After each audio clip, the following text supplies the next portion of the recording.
C'est vraiment dur d'expliquer, mais il y a des choses que je vois pas. On m'avait dit, tu sais, pour elle, il faut que tu fasses agrandir les examens, etc. Bon, je lui ai proposé, elle m'a dit non. Elle a fait un examen il y a 48 heures, 100%.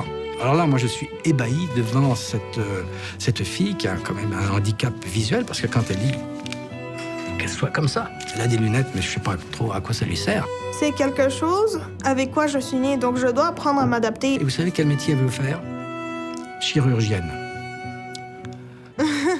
Elle fait abstraction complètement de son handicap et elle agit comme les autres. Il y a beaucoup qui me disent « t'as besoin d'un plan B », mais je veux dire, je pense que c'est possible.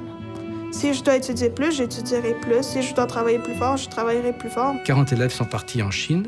Elle y est allée. Je suis comme les autres et je fonce. C'est sûr qu'à certains moments, c'était un peu pénible. Je me suis jamais dit « j'arrête ». Ce serait pas bien d'arrêter. Ce serait pas bien parce que je sais que j'ai la capacité de continuer. Et elle veut surtout pas qu'on s'apitoie sur son sort. J'ai vu un article sur un dentiste qui avait pas de main et qui travaillait pareil. Et ça m'a permis de voir que tout est possible. Ah bah, tout est possible. J'aimerais ça joindre Médecins sans frontières, peut-être. Si ma vue me le permet, ça vaut la peine d'essayer. Tout le monde a des capacités, même si on les voit pas, même si elles sont vraiment cachées. Tout le monde a quelque chose qu'il peut rapporter à la société. Elle a voulu organiser une matinée de silence dans l'école.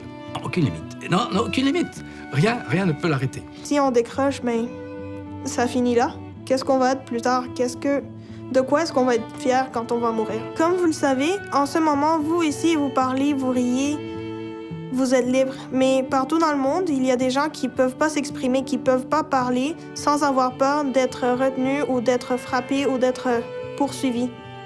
Donc, j'aimerais vous demander, s'il vous plaît, 10 secondes de silence pour commémorer ces personnes-là qui sont mortes ou ces personnes qui, en ce moment, luttent pour leur liberté.